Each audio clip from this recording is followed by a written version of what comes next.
بسم اللہ الرحمن الرحیم. السلام علیکم ورحمۃ اللہ وبرکاتہ. ناظرین اکرام، کافی دنوں سے کچھ احباب نے یہ مسلسل سوال کیا ہے کہ خارش بہت زیادہ ہے. خارش آج کل اس کی وبا پھیلی ہوئی. کیا بچے، کیا بوڑھے، کیا جوان، سبھی خارش کے اس علامت میں، اس کیفیت میں مبتلا ہے. مختلف قسم کی ادویات مسلسل استعمال کر کر کے تھک گئے ہیں، لیکن وہ کنٹرول نہیں ہو پا رہی.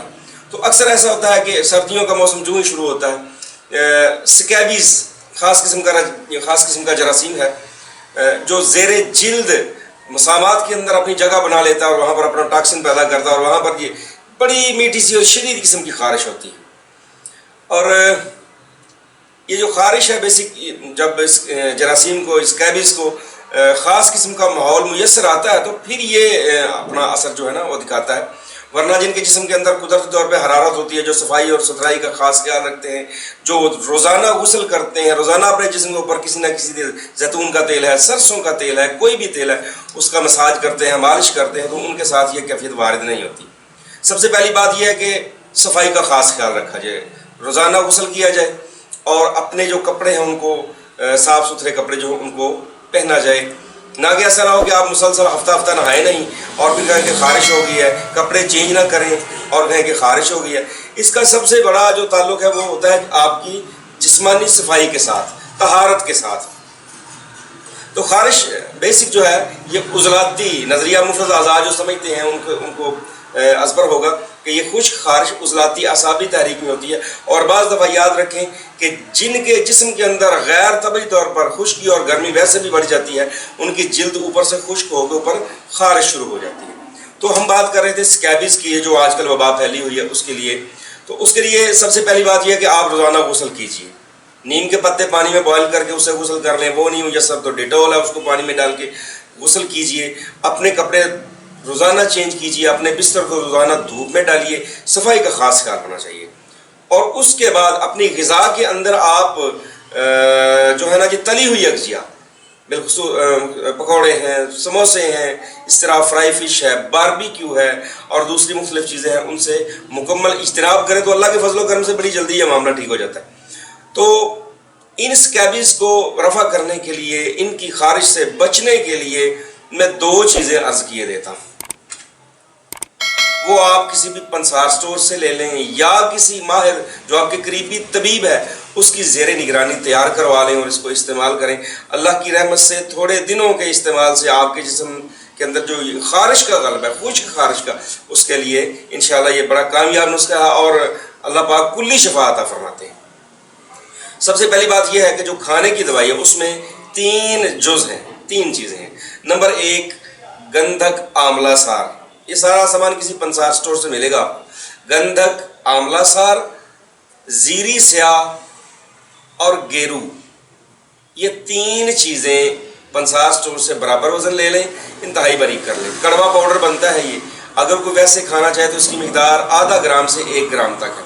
اگر کوئی ویسے کڑوا ہے نہ کھا سکے تو پھر وہ 00 کیپسول، 1000 ملی گرام کا کیپسول، 1 صبح 1 دوپہر 1 شام. اگر چھوٹی عمر ہے تو 500 ملی گرام کا کیپسول. اگر اس سے بھی چھوٹا ہے تو آپ 250 ملی گرام کا کیپسول استعمال کر لیں، صبح دوپہر شام تازہ پانی کے ساتھ. اور جسم کے اوپر لگانے کے لیے ایک خاص قسم کا لوشن ہے، بڑا اسپیشلی میں وہ آپ کو آپ کی نظر کرتا ہوں. اس میں ہے گندھک پاؤڈر بھی مل جائے گا، گندھک آملہ سار، اس میں بابچی ہے، مردہ سنگ یہ خاص قسم کا پتھر ہوتا ہے، چمکیلا سا بڑا خوبصورت. سہاگا کھیل کیا ہوا یا بورک ایسڈ، کمیلا، اور یہ ہوگی جی آپ کی 5 چیزیں. ان کو آپ باریک کر لیں، 20 گرام لے لیں، انتہائی باریک کر لیں. اب جب یہ اتنی باریک ہو جائے جس طرح سرما ہوتا ہے، شرط یہ ہے کہ سرمے کی طرح باریک کیا جائے. اب آپ نے لینا ہے چھٹی چیز جو ہے وہ ہے کافور، کھلا کافور، جس کو مشک کافور بھی کہتے ہیں.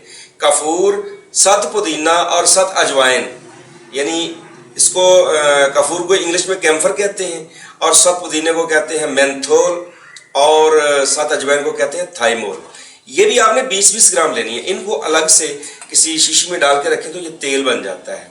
اگر اس کو تیل بنا کے ان دوائیوں میں شامل کر لیں تب بھی ٹھیک ہے. اگر ویسے بھی جب وہ باریک ہو جائیں بالکل سونے کی طرح، تو یہ تینوں چیزیں اس میں ڈال کے جب آپ ان کو مکس کریں گے کسی کھرل کے اندر، تو یہ گیلی گیلی سی دوائی تیار ہو جائے گی. آپ کے پاس یہ دوائی تیار ہے. اب اس میں آپ نے آدھا کلو گرام سرسوں کا خالص تیل مکس کر کے کسی بوتل میں محفوظ کر لیں. یہ بہت زیادہ مقدار میں نے بتائی ہے، پورے خاندان کو یہ کفایت کر جاتی ہے. یہ جو تیل ہے یہ 3-4 دن پڑا رہنے دیں. اس کے بعد یہ تیل رات کو یا دن کو جب بھی آپ فارغ ہوں اپنے جسم پر اس کی مالش کریں. پورے جسم پر مالش کر کے کم از کم 3 سے 4 گھنٹے آپ نے غسل نہیں کرنا.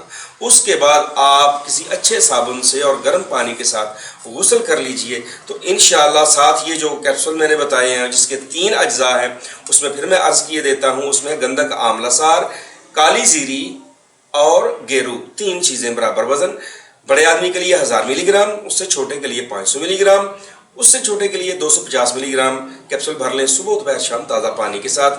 اور یہ جو میں نے نسخہ عرض کیا ہے، گندک آملہ سار، بابچی، مردہ سنگ اور سہاگا بریاں یا بورے کیسر، ہاں جی بورے کیسر اور کمیلا، 5 چیزیں ہیں.